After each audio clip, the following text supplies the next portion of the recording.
एक सामान्य महिला ते आमदारापर्यंतचा प्रवास नेमकी कसा होता? असं म्हटलं जातं की राजकारण हे फक्त पुरुषांनी केलं पाहिजे. एखाद्या आता तुम्ही महिला आहात, तुम्ही राजकारणात आलात तर तुम्हाला भरपूर संकटांना सामोरं जावं लागलं. जर तुम्हाला एक संधी दिली की नाशिकमध्ये एक बदल घडवायचा, तर तो बदल नेमकी कोणता असेल?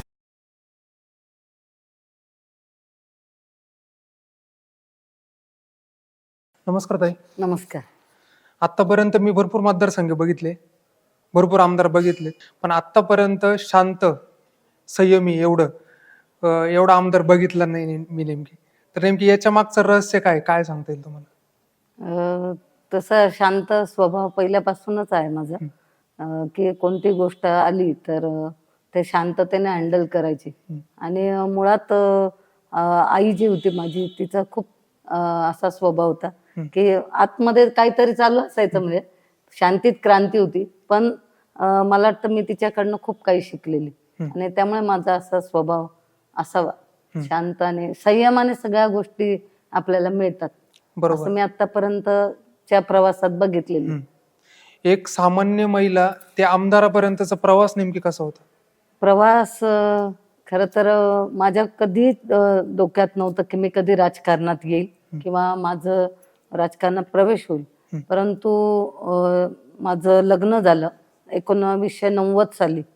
आणि मी वडील म्हणजे माझे वडील यशवंत पाटील सर, तर यांचं क्लासेसचं काम असायचं. ओके. बऱ्याच वेळा मी क्लासेस घेतले, बरेच वर्ष, म्हणजे काही 6वी-7वीच्या बॅचेस असं मी क्लासचं काही बघायचे काम. ओके. आणि माझ्या मनात खूप होतं की एखादं चांगलं शिक्षिका व्हावं, बीएड करावं, वाचनाची आवड होती.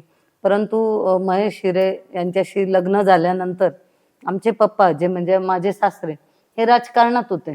आणि त्यांना प्रचंड आवड राजकारणाची होती. आणि भारतीय जनता पार्टीचं काम ते जनसंघापासून करायचे. म्हणजे अनेक वर्ष त्यांनी प्रदेशाचं चिटणीस म्हणून काम बघितलं. ओके. म्हणजे माझं लग्न झाल्यानंतर मी बघितलं की इतके लोक घरी यायचे की आम्हाला सतत प्रत्येकाला चहा देणं किंवा आले गेलेल्यांना बघणं, हे काम आमच्याकडे होतं. पप्पा हे सगळं काम करत असताना संघटन कौशल्य त्यांच्याकडे खूप होतं. म्हणजे मला आता अजूनही नवल वाटतं की तेव्हा मेसेज नव्हते, व्हॉट्सअप किंवा आपलं मोबाईल नव्हते, पण तरी लँडलाईनच्या फोनवरून सगळ्यांना संपर्क करणं, भेटणं, प्रत्येकाच्या कुटुंबात कोण काय करतंय किंवा नातेगोते, मित्रपरिवार, असं खूप त्यांचं चांगलं सर्कल होतं. आणि लग्न झाल्यानंतर आम्ही बऱ्याच वेळा त्यांच्याच कामात आम्ही मदत करायचो. माझे मोठे दीर मिलिंद हिरे हे मायकोमध्ये युनियन लीडर होते. आणि बऱ्याच जणांनी आग्रह केला की त्यांनी त्यावेळेला पहिलीच महापालिकेची निवडणूक होती की तुम्ही निवडणूक लढवावी, आणि ते उभे राहिले. तर त्यावेळेला अगदी थोड्या मतांवरनं त्यांचा पराभव झाला, 12 मतं कमी होते फक्त. आणि ते झाल्यानंतर दुसऱ्या निवडणुकीला आम्हाला अशी अपेक्षा होती की ते निवडून येतील. आम्ही त्यावेळेला प्रचार करणं, सगळी प्रचाराची जबाबदारी बघणं, सगळ्या आमच्या नातेवाईकांना गोळा करून त्यांना घेऊन जाणं, सगळं आम्ही पूर्ण ते काम मागे, बॅक ऑफिस ज्याला म्हणतो, असं आम्ही सगळ्या आमच्या जावा नंदन आम्ही सगळ्या जणी करायचो. ओके. त्यावेळेला महाप्रचार करणं हे बघणं. दुसऱ्या निवडणुकीत तेच पुनरावृत्ती झाली की अगदी थोड्या मतांनी पुन्हा पराभव झाला. मग 2002 साली मला वाटतं महिलांचं आरक्षण आलं, 33% तेव्हा झालेलं होतं. तोपर्यंत डोक्यात नव्हतं, पण मिस्टर महेश हिरे यांच्या मनात आलं की आपण जर, आम्ही त्यावेळेला इथे राहत होतो तिरुपती टाउनमध्ये आकाशवाणी केंद्राजवळ. आणि ज्या वेळेला ते फिरले, म्हणजे त्यांना तर पहिल्यापासून खूप समाजकार्याची आवड आहे, घरात कमी पण बाहेर जास्त बघायचं. तर त्यांनी सगळीकडे पूर्ण फिरून बघितल्यानंतर त्यांनी सांगितलं की आपल्या भागातले लोक इथे खूप राहत आहेत, मग कसमादे पट्ट्यातले असतील किंवा मग नातेवाईक असतील, मित्रपरिवार, खूप मोठे लोक इथे मोठ्या प्रमाणात आपले लोक आहेत, तर आपल्याला निवडणूक ही सोपी होऊ शकते. त्यावेळेला प्रकाशजी मते हे महापौर झालेले होते आधी, आणि त्यांचं पॅनल होतं.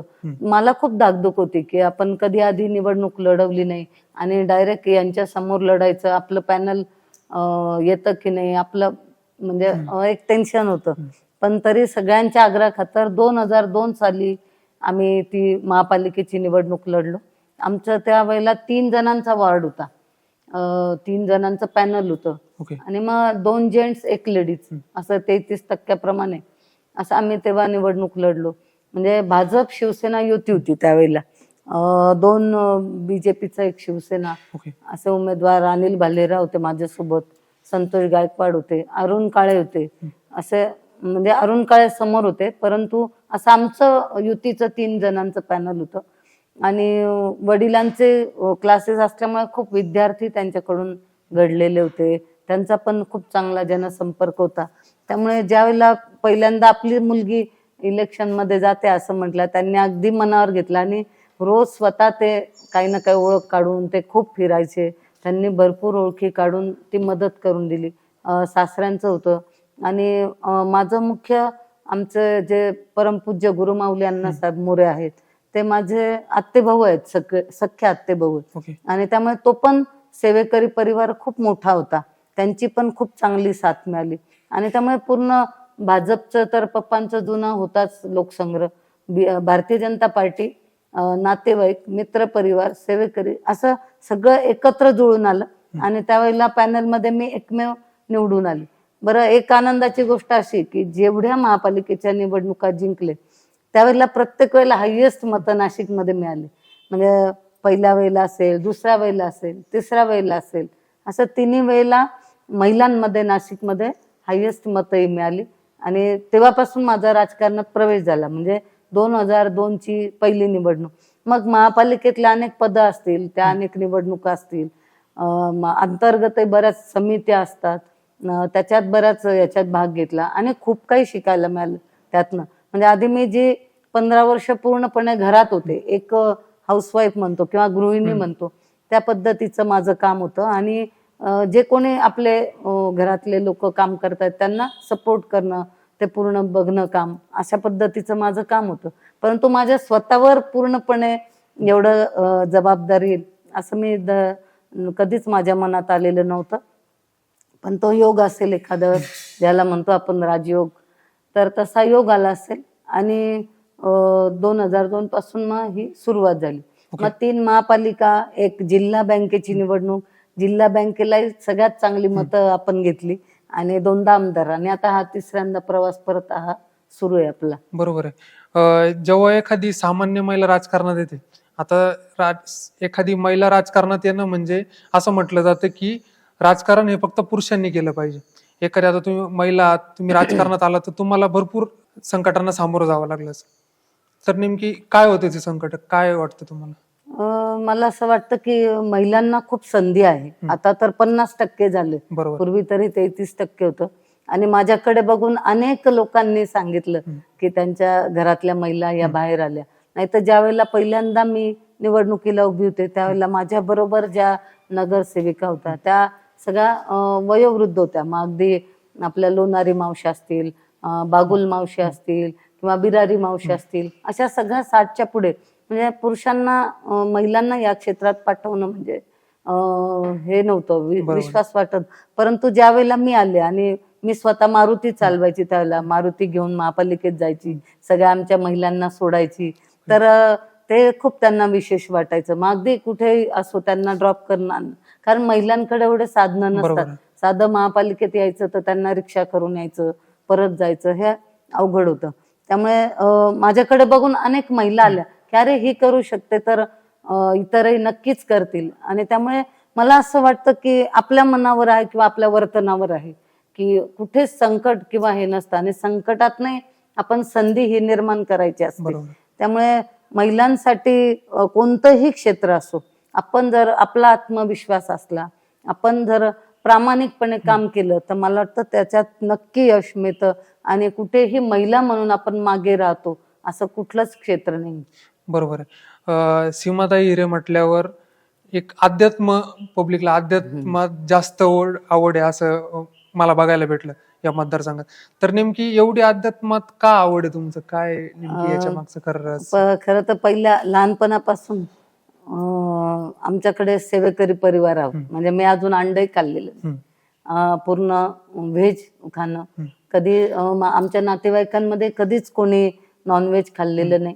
आणि स्वामी समर्थ सेवेकरी परिवार म्हणून आमच्याकडे सगळे ते नियम पाळले जायचे. आणि मग ती लहानपणापासून सवय लागली.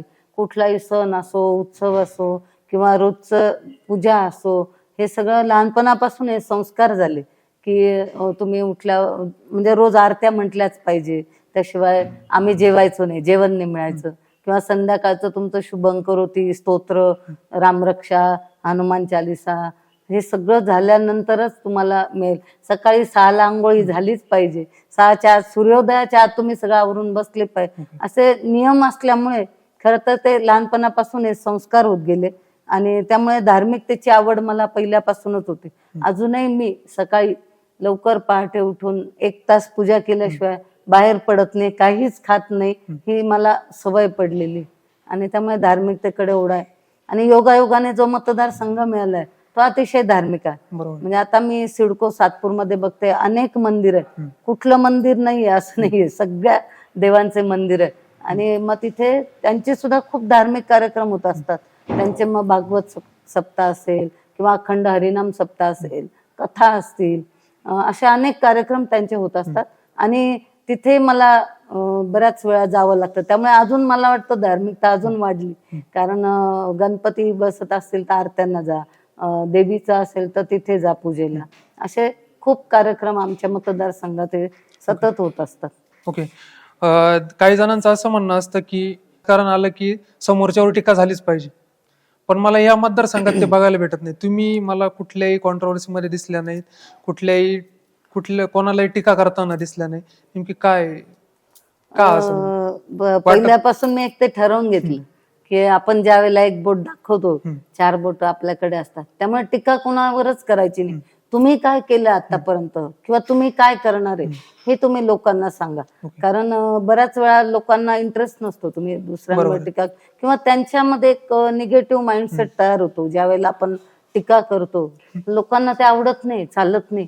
कारण ते काही काही टीव्ही बंद करतात, त्यारे आले वाटतंय माईक घेऊन आले, त्यामुळे बऱ्याच वेळा ते बंद करून टाकतात, हे चालत नाही. त्यामुळे आपण काय केलंय आणि काय करणार आहोत, आपला काय दृष्टिकोन आहे, पुढचं विजन काय, हे आपण लोकांना सांगितलं तर नक्की त्यांचा त्याच्यावर विश्वास बसतो.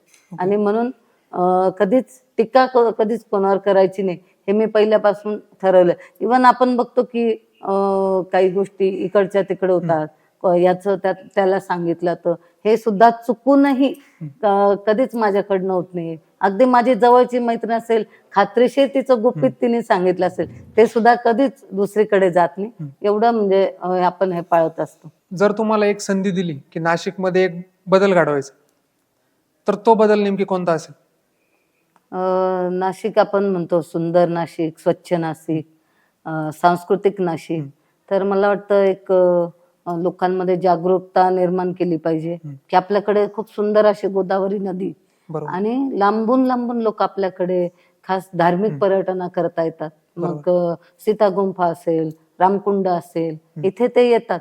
परंतु गोदावरी अस्वच्छ नको, म्हणजे लोक जर येतात तर त्यांना ती गोदामाई स्वच्छ दिसली पाहिजे. मग आपण सगळ्या लोकांनी जागरूक होऊन आपण स्वच्छ नाशिक सुंदर नाशिक म्हणतोच, त्या पद्धतीनेच आपण कचरा व्यवस्थापन, वृक्षारोपण ह्या गोष्टी पण जर केल्या तर मला वाटतं नाशिकची अजून वेगळी ओळख होईल. द्राक्ष नगरी आहे, द्राक्षांची राजधानी आहे, नाशिकचं हवामान चांगलं आहे, नाशिक बद्दल लोकांना खूप आकर्षण आहे.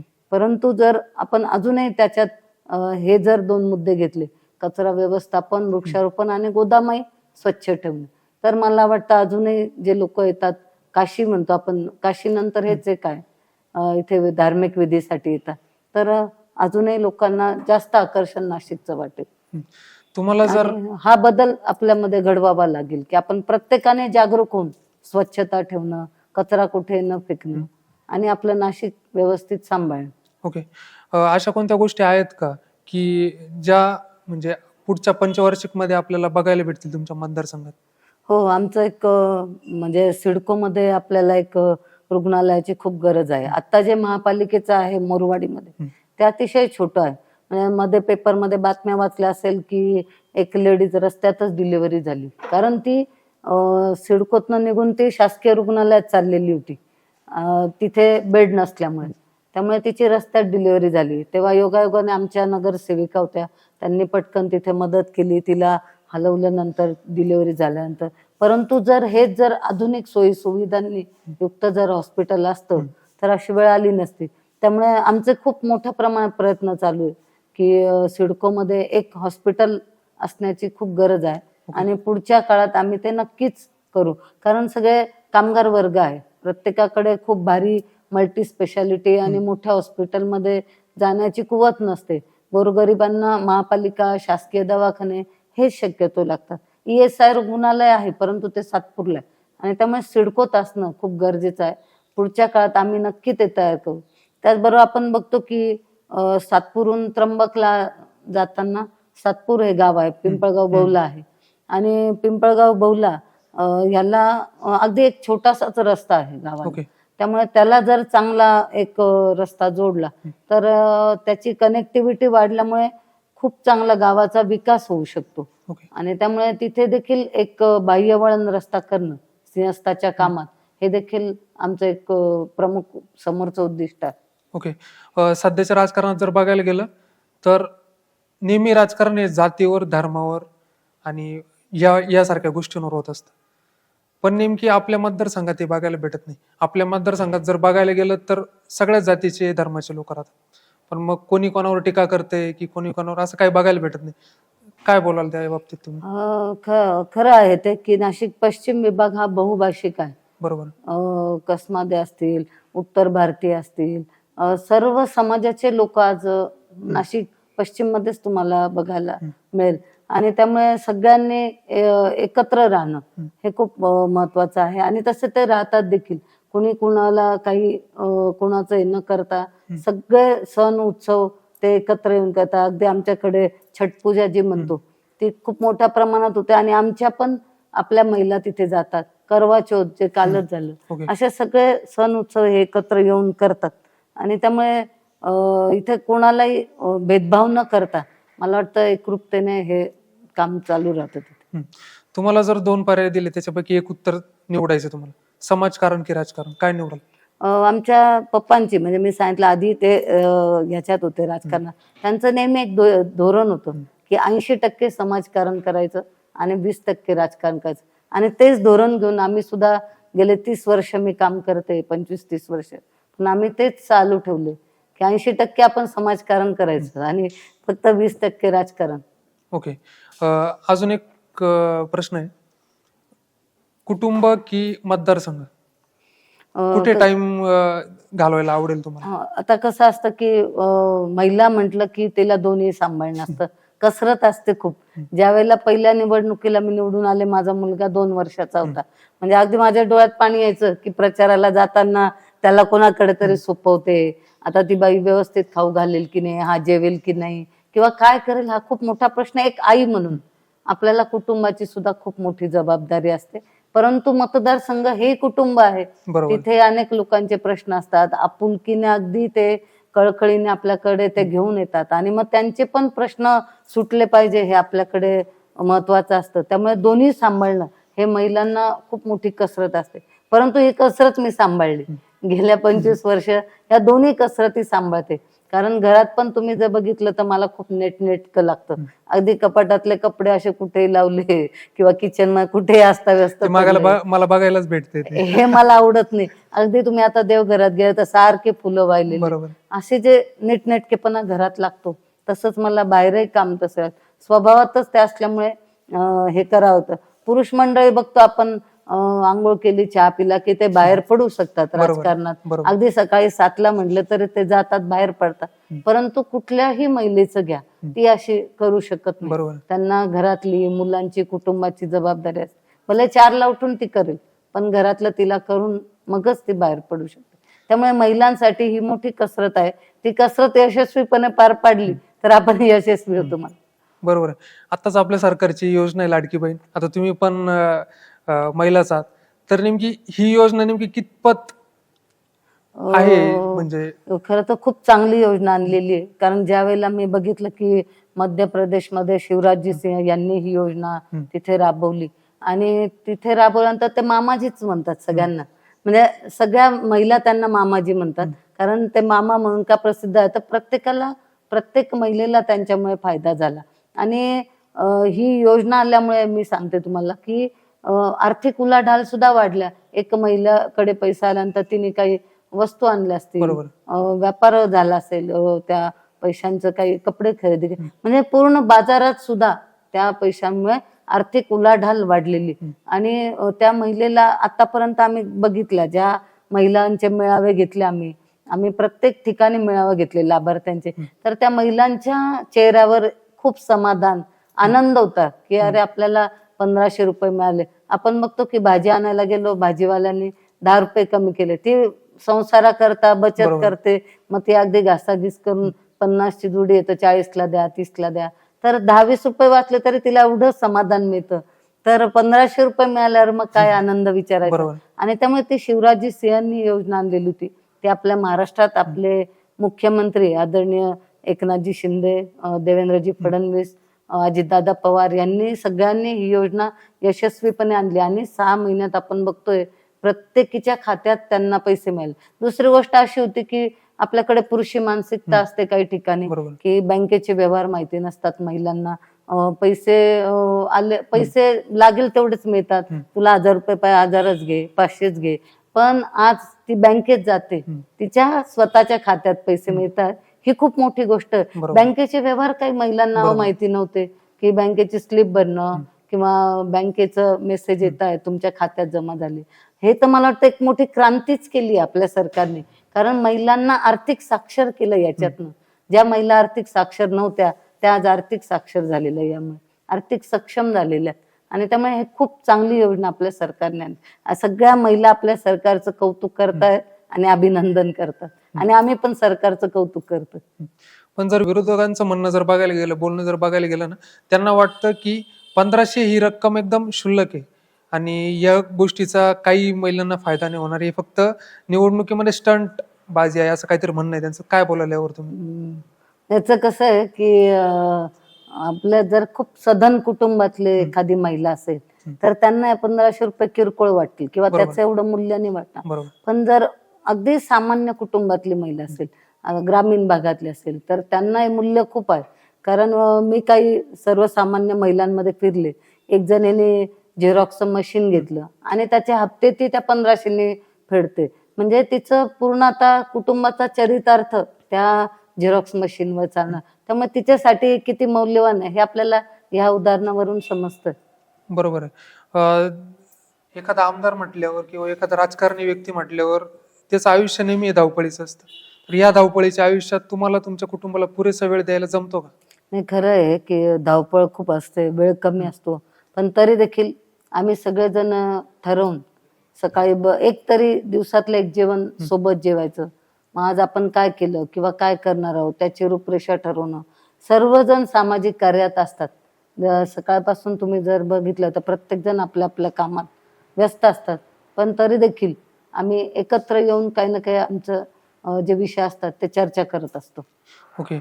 आपल्या नाशिकच्या उद्योगधंद्यामध्ये वाढ झाली पाहिजे, याकरता आपण कोणकोणत्या गोष्टी करतो? हे बरोबर आहे की आपल्याकडे उद्योग हे वाढले पाहिजे, नवीन उद्योग आले पाहिजे. आणि त्यासाठी आपण सतत प्रयत्न देखील केलेले. पण जर टेक्निकली मुद्दा घेतला तर आज नाशिकमध्ये मोठी जागा म्हणजे जे मोठे उद्योग आणायचे असेल तर तुम्हाला कमीत कमी 50 एकर तरी जागा लागेल. बरोबर. एवढी जागा आज आपल्या नाशिक MIDC मध्ये नाही. बरोबर. त्यामुळे 5 एकर पेक्षा मोठी जागा तर मी तुम्हाला सांगतो शोधूनही सापडणार नाही. त्यामुळे जे का आता अकराळे आहे, राजूर बौला आहे, गोंदिया आहे, इथे आज आपल्या सरकारने नवीन प्रकल्प उभारण्याचं ठरवलेलं आहे. काही करार देखील झालेले. अकराळेमध्ये नवीन उद्योग हे येत आहेत आणि त्यामुळे भविष्यात नक्कीच मोठे उद्योग इथे येतील. बऱ्याच लोकांच्या इथे अपेक्षा असतात की आमच्या तरुणांना, आमच्या मुलांना रोजगार मिळाला पाहिजे, काम मिळालं पाहिजे. ते निश्चितच मला वाटतं पुढच्या टप्प्यात हे कामं होतील.